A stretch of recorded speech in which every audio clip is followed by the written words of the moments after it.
सार्वत्रिक निवडणूक 2025 साठी 2 डिसेंबर 2025 रोजी मतदान पूर्ण झालेलं होतं. संपूर्ण मतदान प्रक्रिया 2 डिसेंबरलाच पूर्ण झालेली होती.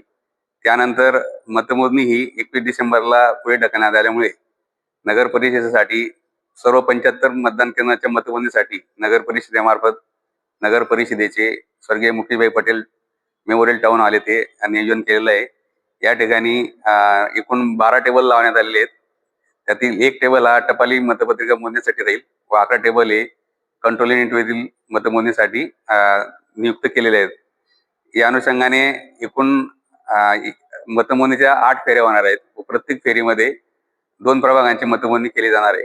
त्यासाठी प्रत्येक टेबलावरती एक मतमोजणी पर्यवेक्षक, एक मतमोजणी सहाय्यक व एक शिपाई कर्मचारी यांची नियुक्ती करण्यात आलेली आहे व त्यांच्याकडनं एकत्रित डाटा आल्यानंतर मॅन्युअल टॅब्युलेशन व संगणकीयसाठी आपण टीम लावलेले आहेत, जेणेकरून लवकरात लवकर मतमोजणी पूर्ण होईल, निकाल घोषित करता येईल. यासाठी सर्व उमेदवार व त्यांच्या प्रतिनिधी यांना सूचना देण्यात आलेल्या आहेत. मतमोजणी प्रतिनिधी यांना ओळखपत्र देण्यात आलेले आहेत व त्यांना प्रभाग निहाय मतमोजणी फेरी निहाय कशी होईल याच्या संदर्भात पण सूचना देण्यात आलेली आहे व त्याच प्रकारे त्यांना प्रवेश दिला जाईल व संबंधित प्रभागाची मतमोजणी झाल्यानंतर त्यांना एक्झिटच्या मार्गाने बाहेर काढण्यासाठी आम्ही व्यवस्था केलेली आहे व लगेच पुढील प्रभागातील मतमोजणी प्रतिनिधी यांना प्रवेश दिला जाईल. अशा प्रकारे मतमोजणीचे आमचं नियोजन झालेलं आहे.